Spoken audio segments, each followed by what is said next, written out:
இயேசு உங்களை நேசிக்கிறார். பிரியமானவர்களே, இந்த நாளில் ஆண்டவர் நம்மளோடு பேசும்படியாய் வேதத்திலிருந்து ஒரு 4 வசனங்களை கூட வாசித்து நாம் கற்றுக்கொள்ளக்கூடிய, நாம் வாழ்க்கையில கடைபிடிக்கக்கூடிய காரியத்தை ஆண்டவர் நம்மளோடு இடைபடுவாராக. அது மத்தேயுவின் புஸ்தகம் 14வது அதிகாரம் 3, 4, 5, 6 வசனங்கள் எப்படியாக சொல்லுகிறது. ஏரோது தன் சகோதரனாகிய பிலிப்புவின் மனைவி ஏரோதியாளின் நிமித்தம் யோவானை பிடித்து கட்டி காவலில் வைத்திருந்தான்.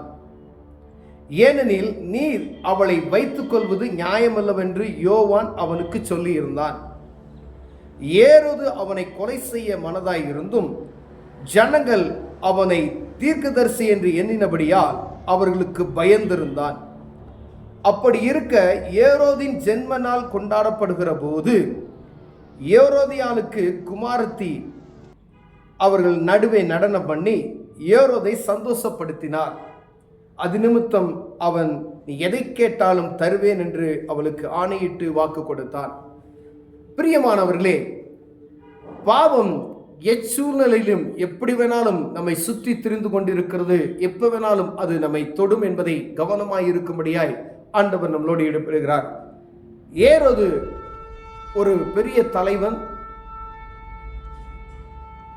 அவர் ஆட்சிக்கு உட்பட்ட அநேக அதிகாரிகள் அங்க வந்து கூடியிருக்கிற வேளையில பிசாசு பாருங்க, ஏரோதை வஞ்சிக்கும்படியாய் அங்க ஒரு காரியம் நடக்கப்படுகிறது. தீர்க்கதரிசியாகிய யோவான், உன் சகோதரனுடைய மனைவியாகிய அவளை நீ வைத்துக் கொள்வது, அவளை எடுத்துக்கொண்டது தவறு என்று கண்டித்து உரைத்திருந்தார். அது நிமித்தம் அவன் மேல் எரிச்சலாகி ஏரோதும் அவனை கொலை செய்வதற்கு எத்தனம் பண்ணி கொண்டிருந்தான். ஆனால் தீர்க்கதரிசி என்று ஜனங்களுக்கு பயந்தது நிமித்தம் காவலில் வைத்தான். இது ஒரு முதல் தவறாய் மாறிவிட்டது பிரியமானவர்களே. ஆனா அநேக முறையில கீழே வசனங்கள் சொல்லப்படுகிறது. அதை அவன் ராஜா துக்கமடைந்தான். ஆகிலும் ஆணைய நிமித்தம் பந்தியில் கூட இருக்கிறவள் நிமித்தம் அதை கொடுக்க கட்டளையிட்டான். ஏரோது ராஜா இந்த வார்த்தைகளை சொன்னதுமே பயப்படுறான். ஏன்னா நீ எதை கேட்டாலும் தருவேன்னு ஒரு வாக்கு கொடுக்கிறார் ராஜா.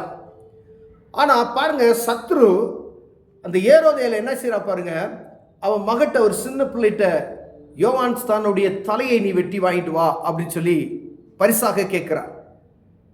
பாருங்க, யார் இடைஞ்சலா இருக்கிறாங்களோ, பாவம் என்று கண்டித்துரைத்தால் அவர்கள் என்ன செய்றாங்க, எதிரியாய் மாறி விடுவார்கள். இது தேவனுடைய சத்தம் என்பதை புரிந்து கொள்ளாதபடி யார் அதை சொன்னார்களோ அவர்கள் நிமித்தம் தான் நமக்கு கஷ்டம். அவர்களே இல்லைன்னா என்ன செய்யறது அப்படின்னு. ஆனா வானத்தையும் பூமியும் படைத்தவர் நம்மை பார்த்து கொண்டு இருக்கிறார் என்ற அந்த எண்ணம் அவர்களுக்குள் இல்லாமல் போயிற்று. சொன்னது தீர்க்கதரிசியாக இருந்தாலும் அது பாவம் என்று உரைத்தது யாரு? ஆண்டவர் தான். இந்த காரியத்தை நீ செய்யக்கூடாது அப்படின்னு சொல்லி, அப்ப அது நிமித்தமாய் அங்க பாருங்க, ஏரோதை வஞ்சிப்பதற்கு பிசாசானவன் ரெடியா இருக்கான்.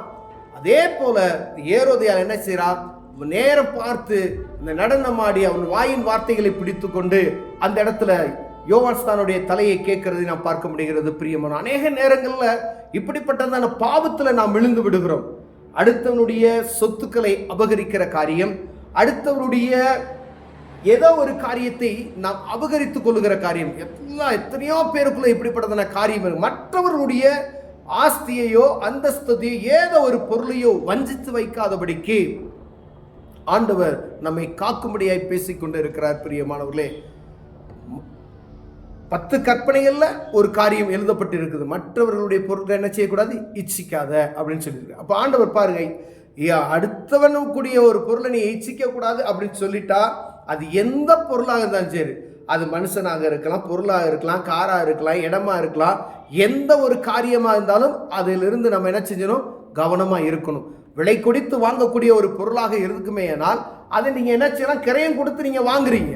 ஆனா அடுத்தவனுக்கு சொந்தமான ஒரு பொருளை இச்சித்து அதை பெற்றுக்கொள்வதற்கு ஒருவனை கொலை செய்து, ஒருத்தனை மோசம் போக்கி, ஒருத்தனை ஏதாவது செய்து அப்படி அபகரித்துக் கொள்ளும் பொழுது அது சாபமாய் மாறிவிடும். பிரியமானவர்களே, அது சாபமாய் மாறிவிடும். அது ஆண்டவருக்கு முன்பதாய் நாம் குற்றவாளிகளாய் நிற்க வேண்டிய ஒரு நிர்பந்தனைக்கு நேராய் தள்ளப்படுவோம். ஒரு மனுஷனும் தப்பித்து போக முடியாது என்பதை நாம் புரிந்து கொள்ளணும். ஆண்டவர் சொல்லியிருக்க ரொம்ப கவனமா, இந்த கற்பனைகளை ஒரு கற்பனை நீ தவறிட்டா நீ உள்ள பரலோக ராஜ்யத்துக்குள்ள உள்ள நுழைய முடியாதுன்றார். அப்ப இச்சை என்பது அடுத்தவனுடைய பொருளுக்கு, அடுத்தவனுடைய ஆஸ்திக்கு நீ இச்சையை, அடுத்தவனுடைய எந்த ஒரு காரியத்தின் இச்சையில ஈடுபட்டா அப்படின்னா ஆண்டவர் என்ன சொல்றாரு? பரலோக ராஜ்யத்துக்குள்ள உள்ள நுழைய முடியாது அப்படின்னு சொல்றாரு. அப்ப பாருங்க, இதுக்கு முன்னாடி நம்ம எசேபேலுடைய காரியத்தில் படிக்கும் போது பாருங்க, அந்த நாம ஒரு இடத்தை கொள்வதற்காக போவான். பக்கத்து இடத்துல அழகான ஒரு இடம் இருக்கும், ஒரு சாதாரண மனிதனுடைய இடம். அந்த இடத்தை அபகரித்துக் கொள்வதற்கு ஒரு ராஜா திட்டம் போட்டு அதை வாங்கிக் கொள்வான். தீர்க்கதரிசி உரைக்கிற காரியம் பாருங்க, நாய் உன் ரத்தத்தை நக்கும் என்று சொன்ன அந்த வார்த்தை அப்படியே நக்கும், அப்படியே நடக்கும். ஏன்னா அடுத்து யுத்தம் வரும், யுத்தத்தில் அவன் மடிந்து போகிறான். இடத்தை வாங்கிட்டான், இடத்தை வாங்கி அடுத்தவனுடைய இடத்தை ஏமாத்தி வாங்கிட்டான், அனுபவிக்க அவன் கிடையாது, ஆனா மரித்து போய்விட்டான். அங்க யார் சொன்னான்னு பாத்தீங்கன்னா மனைவியினுடைய சொல்லை கேட்டுதான் அங்க என்னாச்சுன்னா கொன்று போடுகிறார்கள் ஒரு சாதாரண ஒரு மனிதனை, இடத்துக்கு ஆசைப்பட்டு. இங்கு ஒரு ஸ்திரீ நிமித்தமாய் தான் யோவான் ஸ்தானத்தால் என்ன செய்யப்படுது? வாங்கப்படுகிறது பிரியமானவர். எதுக்கு? அடுத்தவனுடைய கணவனுக்கு ஆசைப்பட்டு. அப்ப எவ்வளவு ஜாக்கிரதை உள்ளவனாய் இருக்க வேண்டும் என்று ஆண்டவர் விரும்புகிறார் பாருங்க. எந்த ஒரு காரியமாக இருந்தாலும் சரி, மற்றவருடைய பொருளுக்கு ஆசைப்படாதபடி நாம் எச்சரிக்கையாக இருக்கும்படி அழைக்கப்படுகிறோம். ஏன்னா ஆண்டவர் கொடுத்த 10 கற்பனைகள் ஒரு கற்பனையை நீ கடைபிடிக்கல அப்படின்னு சொன்னா ஆண்டவர் என்ன சொன்னாரு? அந்த பரலோக ராஜ்யத்துக்குள்ள உள்ள நுழைய முடியாது. இந்த 100% என்பது 10 கற்பனைகள் நீங்க கடைபிடித்தீங்கன்னாவே என்ன செய்ய முடியும்? பரலோக ராஜ்யத்துக்குள்ள நுழைய முடியும். பிரியமானவர்களே, நீங்க ஊழியம் பார்க்குறீங்க, ஊழியம் செய்யல, அதெல்லாம் இல்லை. இந்த 10 கற்பனை உலகத்தில் இருக்கிற அனைத்து மக்களுக்கும் ஆண்டவர் எழுதி கொடுத்தது என்பதை மறந்து போகாதபடி இருக்கும்படி அழைக்கப்படுகிறோம். ஒவ்வொரு தனிப்பட்ட மனிதனுக்கும் ஆண்டவர் எழுதி கொடுத்தது பொக்கிஷம், உயில். இந்த பத்திரத்தை நம்ம படித்து எனக்குள்ள காரியத்தை நான் கடைபிடிப்பேனானால் 100% பரலோகத்துக்கு நாம் அங்கீகாரம் பெற்றவர்களாய் மாறுவோம். பிரியமானவர்களே, ஒருவேளை அதுல குறைச்சல் உண்மை காணப்பட்டோமானால், எந்த காரியத்தில் நமக்கு குறைவு காணப்படுகிறதோ அதற்காய் தேவ சமூகத்தை நோக்கி பார்ப்போமேனால் அதிலிருந்து விடுபடுவதற்கு ஆண்டவர் உதவி செய்வார். என் நாமத்தில் நீங்கள் எதை கேட்டாலும் நான் அதை உங்களுக்கு தருவேன் என்று சொல்லி வாக்குரைத்த தேவன், நீங்க எந்த காரியத்தை விட முடியலையோ தேவ சமூகத்துக்கு போய் அதை கேட்டீங்கன்னா கிருபையின் காலமாக இருக்கிற இந்த காலத்துல அவர் வருகை வரைக்கும் நாம் அதிலிருந்து பாதுகாக்கப்பட்டு மீட்டுக் கொள்ளப்பட்டு இரத்தத்தினால் கழுவப்படுவோம் என்பதை அறியும்படி அழைக்கப்படுகிறோம். பிரியமானவர்களே, ஒருவேளை எந்த சூழ்நிலையில் நம்ம இருப்போமேனால் ஒருவேளை ஆண்டவர் உங்களோடு பேசுகிறார், தேவ சமூகத்தை நோக்கி பாருங்க, அதிலிருந்து விடுவிக்க ஆண்டவர் வல்லமை கொடுப்பார். அன்பின் தகப்பனே, மற்றவருடைய எந்த ஒரு காரியத்தை நாங்கள் இச்சியாதபடி எங்களை காத்துக்கொள்வதற்கு தேவன் எங்கள் இருதயத்தை காத்துக்கொள்ளும் ஆண்டவரே, இயேசுவின் நாமத்தில் பிதாவே, ஆமென்.